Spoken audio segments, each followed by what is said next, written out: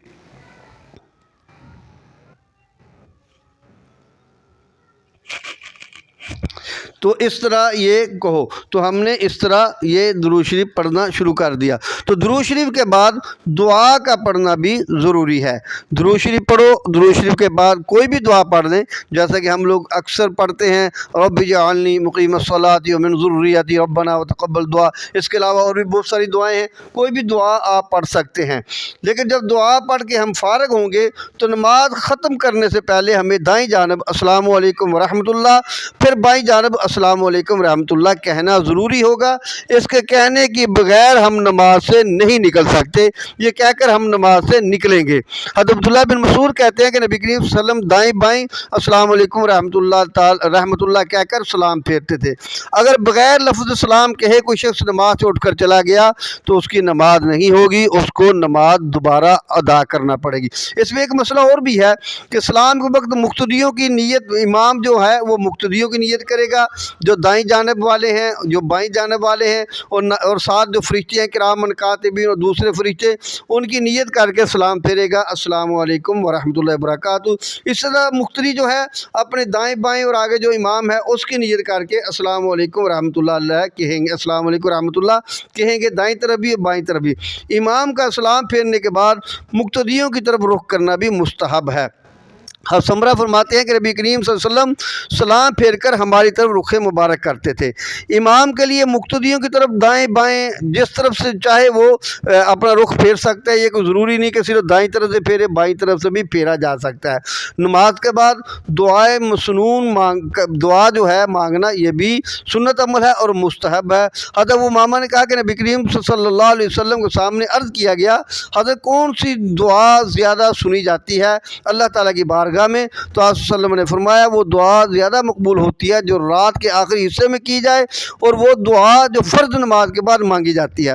ام المومنین ام سلمہ سے روایت ہے کہ نبی کریم صلی اللہ علیہ وسلم نے فرمایا جب صبح کی نماز پڑھ کر آپ صلی اللہ علیہ وسلم جب صبح کی نماز پڑھ کر سلام پھیرتے تھے تو یوں دعا کرتے تھے، اللہم انی اسألک علما نافعا ورزقا واسعا وعملا متقبلا۔ تو دعا میں ہاتھ کا اٹھانا بھی مستحب عمل ہے۔ حضرت سلمان فارسی فرماتے ہیں کہ نبی کریم صلی اللہ علیہ وسلم نے فرمایا بے شک اللہ تعالیٰ شرماتا ہے اس بات سے کہ بندہ اس کے سامنے دعا کے لیے ہاتھ اٹھائے اور اللہ ان ہاتھوں کو خالی اور ناکام لٹا دے۔ تو محترم ناظرین سامعین، بہت ہی خاص ویڈیو آپ کے لیے ایک علمی ذخیرے کے ساتھ احادیث مبارکہ کی روشنی میں لے کر حاضر ہوا ہوں۔ اس کو ضرور سماعت فرمائیں اور زیادہ سے زیادہ شیئر کریں تاکہ زیادہ سے زیادہ امت مسلمہ کے افراد اس سے استفادہ حاصل کر سکیں۔ اور میں اپنے دوستوں سے ملتمس ہوں جو نئے ہیں، جنہوں نے ہمارے چینل چینل کو سبسکرائب نہیں کیا وہ ہمارے چینل کو سبسکرائب بھی کریں اور بیل کے بٹن کو بھی پریس کر دیں تاکہ ہر آنے والی مفید ویڈیو بآسانی آپ تک پہنچ سکے۔ ملتے ہیں جلد ہی ایک نئی ویڈیو کے ساتھ، تب تک کے لیے اجازت دیجیے۔ السلام علیکم ورحمۃ اللہ وبرکاتہ۔